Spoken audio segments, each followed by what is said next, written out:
Shabbat Shalom, Shana Tová, Hatimah Tová.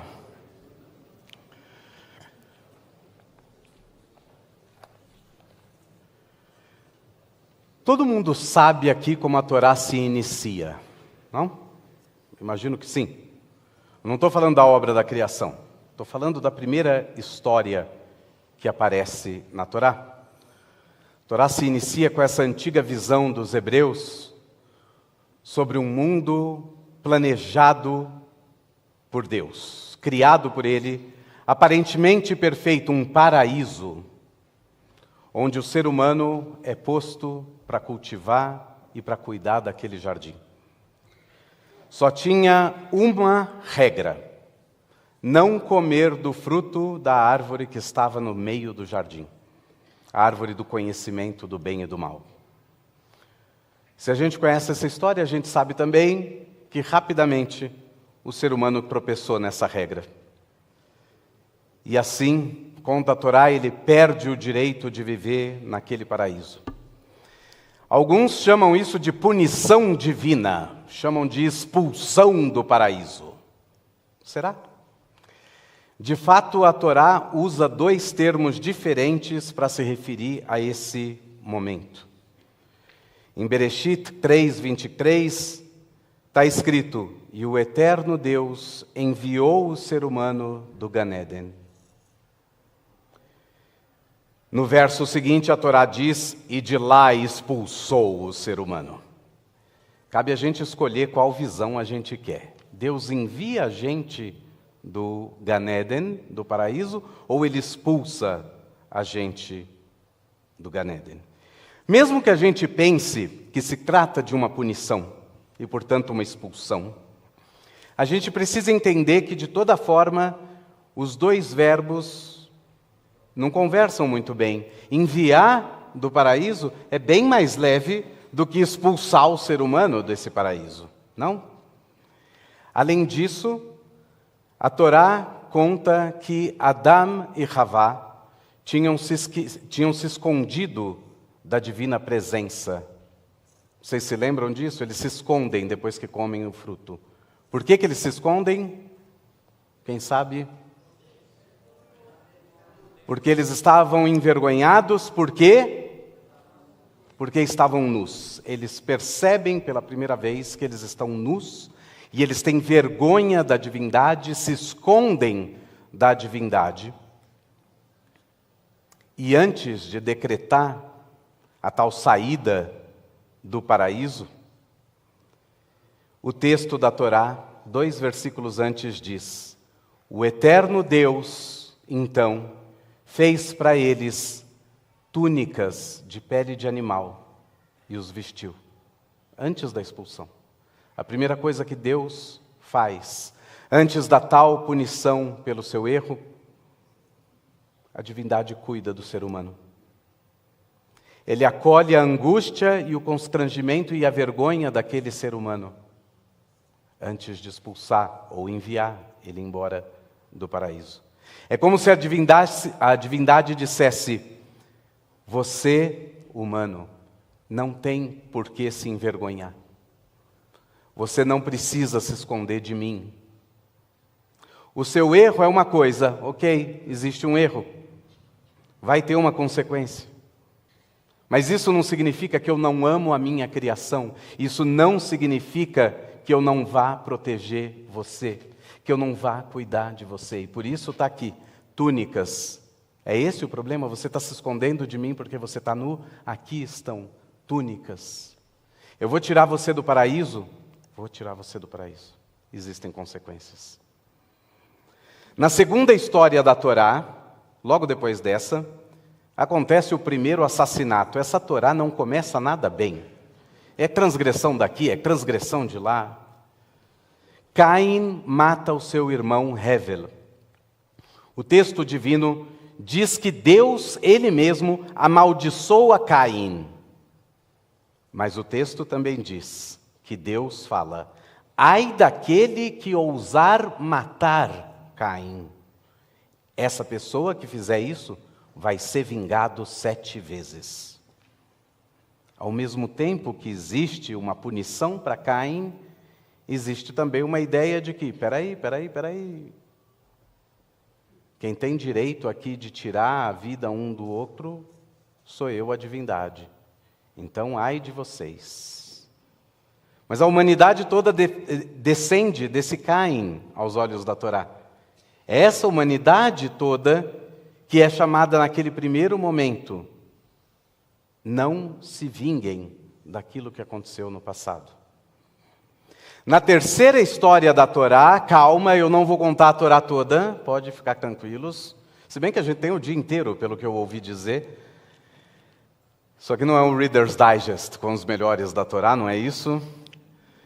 Na terceira história da Torá, nós vemos uma humanidade que se corrompeu, que se encheu de ódio, gratuito, de exploração e de abusos de todas as maneiras. E Deus diz, eu me arrependo de ter criado o ser humano sobre a face da terra. Mas logo, depois dessa frase, a divindade imediatamente se lembra de Noé, aquele que parecia ser o único justo naquela geração. E é pelo mérito da justiça daquela única pessoa, a Torá nos diz, a divindade decide dar à humanidade mais uma chance de se redimir. Não precisamos entrar aqui na questão de se essa história aconteceu, não aconteceu, cabia na Arca de Noé, todos os animais. A Torá não é um livro de história objetiva, ela não é baseada em fatos reais ou relata fatos reais e objetivos necessariamente. A Torá pretende ser um guia para as nossas vidas, pretende ser uma fonte de sabedoria e de valores profundos. Então, o que a gente tira dessas histórias? Essas histórias mostram uma coisa, que o divino acredita no ser humano. Talvez muitas vezes mais do que o humano acredite no divino. O divino sabe da nossa imperfeição e ele sabe que facilmente a gente pode se corromper. Mas, acima de tudo, ele tem fé. Ele tem fé que cada um de nós pode melhorar, que cada um de nós pode ser melhor, que cada um de nós tem potencial para aprender com os próprios erros, para enfrentar as consequências desses erros, para se comprometer com uma nova vida, com uma nova atitude. Tem também uma curiosidade nessas duas últimas histórias que eu contei, a de Caim e a de Noé. Nessas duas histórias, Deus, aquele Deus que teoricamente expulsou o ser humano do paraíso, ele aparece do lado do ser humano. Ele fala com Caim, ele fala com Noé, que não estão mais no paraíso. Por isso que eu digo que não é bem uma expulsão do paraíso, porque se fosse uma expulsão, a gente diz, Arrutza, eu fico aqui, você sai. Isso é uma expulsão. Mas se Deus aparece do lado do ser humano, do lado de fora, isso significa que Deus, segundo a Torá, escolhe não ficar no paraíso. Deus escolhe sair com o ser humano, aquele ser humano transgressor. Por quê? Justamente porque Deus acredita no potencial sagrado que existe em cada um e cada uma de nós.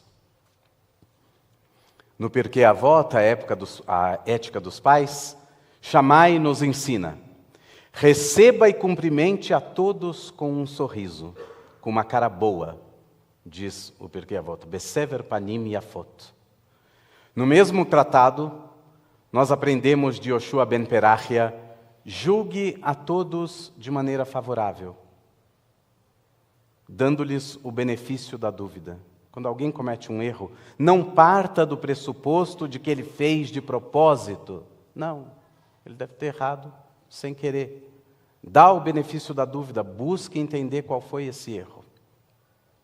Do Rabi Yehuda Nassi, nós aprendemos que devemos lembrar constantemente de que Deus está conosco, que a divindade tudo vê e tudo escuta, e segundo a nossa liturgia, tudo escreve. Também não para de escrever no livro, segundo a nossa liturgia. A tradição judaica ensina que a recompensa do ser humano, recompensa essa que a gente não sabe qual que é, não está escrito em lugar nenhum qual é a nossa recompensa, mas essa recompensa é boa, isso sim está escrito, não sabemos qual é, mas essa recompensa não chega a somente as pessoas que vivem uma vida de perfeição. Não. Ela não chega para a gente porque a gente é perfeito. Ela chega para a gente porque a gente tenta ser melhor. Porque a gente se esforça para ser a cada dia um pouco melhor. Para abandonar os nossos erros, as nossas transgressões. A divindade não espera do ser humano que a gente não tenha defeitos. Não é isso. O que ela espera, sim, é que nós nos esforcemos o nosso máximo, independentemente se a gente vai conseguir ser bem-sucedido nesse esforço ou não. O rei Salomão, no livro de Provérbios, ensina o justo, a boa pessoa, o justo vai tropeçar 7 vezes e vai se levantar. Mas uma pessoa má vai cair uma única vez. Os sábios se perguntam, o que isso significa? A figura do justo, do tzadik, da pessoa boa, para o rei Salomão, não é a figura de quem não erra. Muito pelo contrário, o tzadik é justamente alguém imperfeito. O tzadik é alguém que erra, como qualquer ser humano. Todo ser humano é um tzadik em potencial. O tzadik tem a capacidade de reconhecer onde tropeçou e ele busca reparar o seu erro e busca se aprimorar para não cometer os mesmos erros. E mais que isso, ele é ciente que ele vai cometer outros erros, porque é impossível não cometer erros pela vida. Ele vai cometer outros erros não porque ele insiste em errar, mas sim porque ele é consciente de que ele é imperfeito. Ele é consciente da sua finitude. Já a pessoa má, segundo Shlomo Amelech, ele erra uma única vez e abre mão de qualquer possibilidade de redenção. Quando ele erra, quando ele cai, ele diz, já errei mesmo, que se dane. Melhorar o quê? Eu não tenho jeito mesmo, eu sou assim.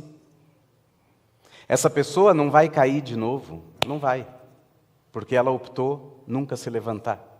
Ela optou nunca reparar o seu erro. Ela optou ficar dentro desse erro.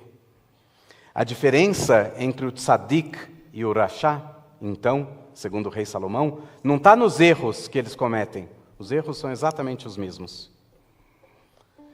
A diferença está na atitude de cada um deles frente a esses erros. É por isso que a nossa tradição nos ensina, lá em cima a gente falou no Pirkei Avot, julguem a todos favoravelmente. Todos, inclusive quando você for julgar a si mesmo. Dê a si mesmo o benefício da dúvida. Somente quando a gente compreende o fato, somente quando a gente de fato compreende a nossa imperfeição pessoal, é que a gente pode entender o outro na sua imperfeição.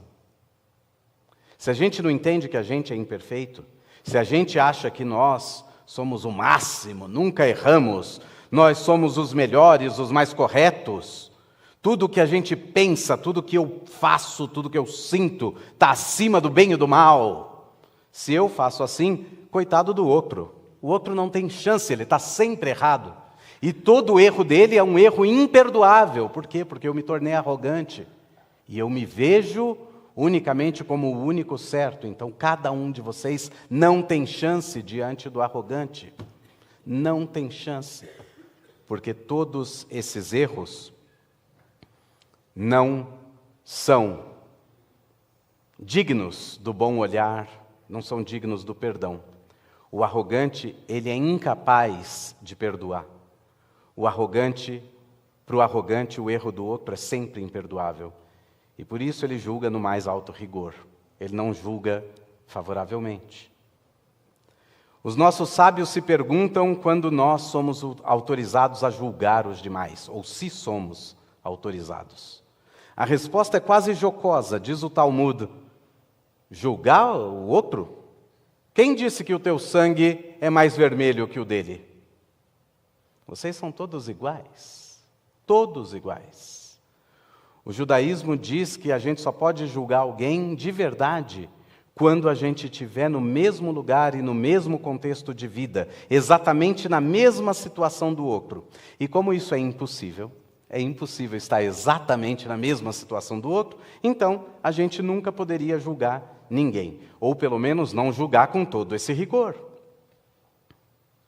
A gente nunca deve deixar que um único erro de uma pessoa, que ele destrua e tudo o que ele representa enquanto imagem e semelhança do divino. As pessoas cometem erros porque isso é inevitável. Agora, diminuir e desprezar o outro por causa de um único erro cometido diante de tantos acertos é diminuir e desprezar a própria divindade, porque a divindade se inspirou em si mesma para criar o ser humano, cada um de vocês. Da mesma forma, quando nós olhamos para nós mesmos, não devemos nunca nos diminuir e nos desprezar por causa de erros cometidos. O que sim a gente deve fazer é reconhecer as nossas imperfeições. Reconhecer, além das imperfeições, que nós temos um potencial gigantesco de aprimoramento. Que a gente saiba pesar as nossas ações, reconhecer os nossos erros, buscar redimir cada um deles com o outro.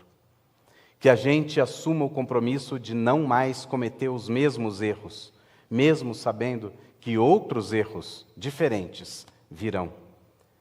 Que quando a gente veja o outro no seu erro e tropeçando,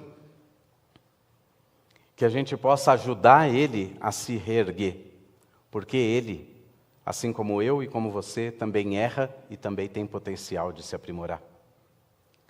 Que nós tenhamos o mérito, não o mérito de cair, que cair não é mérito, mas que a gente tenha o mérito de que quando a gente caia, a gente possa se levantar a cada tropeço e a cada queda. É disso que se trata Yom Kippur, é disso que se trata os 10 dias de Teshuvah.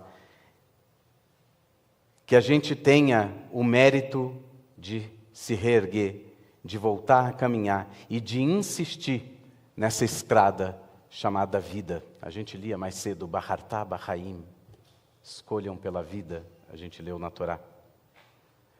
Lembremos também daqueles que já não estão mais entre nós. Eles eram perfeitos? Claro que não. Seriam seus erros maiores que os seus méritos? Muito provavelmente não. Eles tiveram acertos? Sem dúvida alguma. Sem dúvida alguma, os acertos são maiores. Que a gente possa dar a todos eles, mesmo que não tenhamos feito isso em vida, que a gente possa, na memória, dar a todos eles e a todas elas o benefício da dúvida, se for necessário ainda, obter um perdão deles ou perdoá-los. Já que a gente não pode mais encontrá-los frente a frente, já que a gente não pode mais falar diretamente com eles, que a gente reconheça o quanto a gente aprendeu de cada um deles, de cada uma delas, de como a gente aprendeu como ser e também como não ser. De todo modo, a memória de cada um deles, cada uma delas, é fonte de bênção e de inspiração para cada um de nós. Hatimah Tová.